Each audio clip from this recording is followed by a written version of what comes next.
वीर राणा सांगा देश का गौरव थे।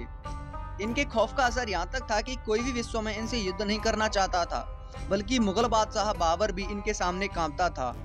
देश के महान वीर योद्धाओं में से एक थे राणा सांगा। आइए जानते हैं वीर राणा सांगा की संपूर्ण वीरता की कहानी। नमस्कार दोस्तों, स्वागत है आप सभी का आपके अपने चैनल K2 एक्सप्लेनर में। वीर राणा सांगा का जन्म 12 अप्रैल 1482 में मेवाड़ के चित्तौड़ में हुआ था। इनका पूरा नाम महाराणा संग्राम सिंह था। इनके पिता का नाम राणा रायमल। ये 3 भाई थे, कुंवर पृथ्वीराज, जयमल और राणा संग्राम सिंह।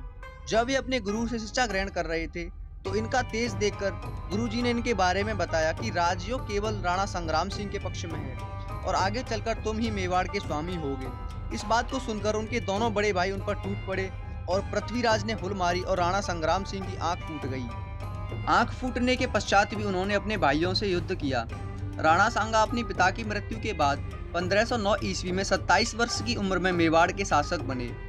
मेवाड़ के महाराणाओं में से राणा सांगा सबसे अधिक प्रतापी योद्धा थे। इनके शासक रहते किसी भी बादशाह की हिम्मत नहीं थी कि मेवाड़ के ऊपर आक्रमण कर उस पर अपना कब्जा जमा ले।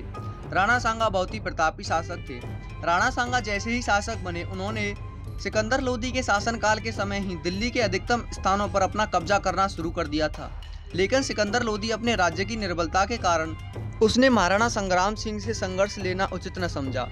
सिकंदर लोदी के उत्तराधिकारी को जब यह खबर मिली तो इब्राहिम लोदी ने सन 1517 ईस्वी में मेवाड़ के ऊपर आक्रमण कर दिया। लेकिन राणा सांगा ने उसे करारा जवाब देकर उसकी सेना को बुरी तरह से खदेड़ दिया और इस युद्ध में इब्राहिम लोदी की हार हुई। इब्राहिम लोदी ने अपनी हार का बदला लेने के लिए 1518 ईस्वी में मियां माखन के तहत एक बड़ी सेना भेजी। लेकिन राणा संग्राम सिंह ने बाड़ी दौलतपुर के पास बाड़ी युद्ध में लोधियों को फिर से परास्त कर दिया। इन विजयों के बाद राणा संग्राम सिंह ने आगरा की लोधी राजधानी के ऊपर कब्जा कर लिया और अपना सारा राज्यकाल वापस ले लिया और मालवा के सभी हिस्सों को जो मालवा सुल्तानों से लोधियों द्वारा कब्जा कर लिया गया था वे भी उन्होंने वापस ले लिए। मुगल सल्तनत की नींव जिसने रखी थी उसका नाम था बाबर, जो अब धीरे धीरे भारत की छोटी छोटी सल्तनतों पर कब्जा कर रहा था। 21 अप्रैल 1526 में बाबर ने 5वीं बार भारत पर आक्रमण किया, लेकिन राणा सांगा ने उसे करारा जवाब देकर भगा दिया।